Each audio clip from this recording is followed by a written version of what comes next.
നിയമസഭാ തെരഞ്ഞെടുപ്പിന് സ്ഥാനാർത്ഥികൾക്ക് പരമാവധി ചെലവഴിക്കാവുന്ന തുക 40 ലക്ഷം രൂപയാണെന്ന് ജില്ലാ തെരഞ്ഞെടുപ്പ് ഓഫീസർ കൂടിയായ ജില്ലാ കളക്ടർ അറിയിച്ചു.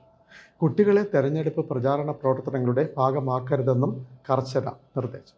നിയമസഭാ തെരഞ്ഞെടുപ്പ് പ്രചാരണത്തിന് ഒരു സ്ഥാനാർത്ഥിക്ക് ചെലവാക്കാവുന്ന പരമാവധി തുക 40 ലക്ഷം രൂപയാണ്. നിയമസഭാ തെരഞ്ഞെടുപ്പുമായി ബന്ധപ്പെട്ട് ഉപയോഗിക്കുന്ന വാഹനങ്ങൾക്കും പ്രചരണത്തിന് ഉപയോഗിക്കുന്ന മറ്റ് സാമഗ്രികൾക്കും നിഷ്കർഷിക്കുന്ന തുക സംബന്ധിച്ച റേറ്റ് ചാർട്ട് പ്രസിദ്ധപ്പെടുത്തിയിട്ടുണ്ടെന്ന് ജില്ലാ തെരഞ്ഞെടുപ്പ് ഓഫീസറായ ജില്ലാ കളക്ടർ അറിയിച്ചു.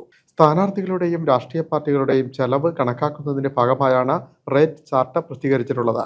ഇതിന്റെ അടിസ്ഥാനത്തിലായിരിക്കും സ്ഥാനാർത്ഥികളുടെ ചെലവ് കണക്കാക്കുക.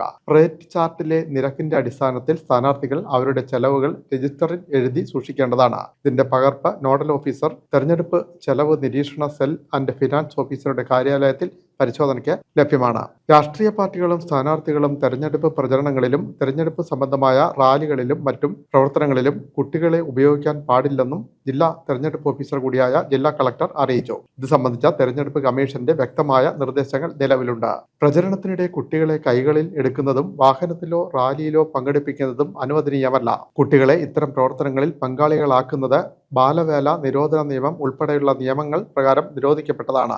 റാലികൾ, മുദ്രാവാക്യം വിളികൾ, പോസ്റ്റർ, ലഘുലേഖ വിതരണം, തെരഞ്ഞെടുപ്പ് യോഗങ്ങൾ തുടങ്ങിയ പ്രവർത്തനങ്ങളിൽ കുട്ടികളെ പങ്കെടുപ്പിക്കാൻ പാടില്ല. തെരഞ്ഞെടുപ്പ് കവിതകൾ, പാട്ടുകൾ, പ്രസംഗം, രാഷ്ട്രീയ പാർട്ടിയുടെയോ സ്ഥാനാർത്ഥിയുടെയോ ചിഹ്നങ്ങളുടെ പ്രദർശനം തുടങ്ങിയ പ്രവർത്തനങ്ങളിലൊന്നും കുട്ടികളെ ഉൾപ്പെടുത്താൻ പാടില്ലെന്നും ജില്ലാ കളക്ടർ അറിയിച്ചു.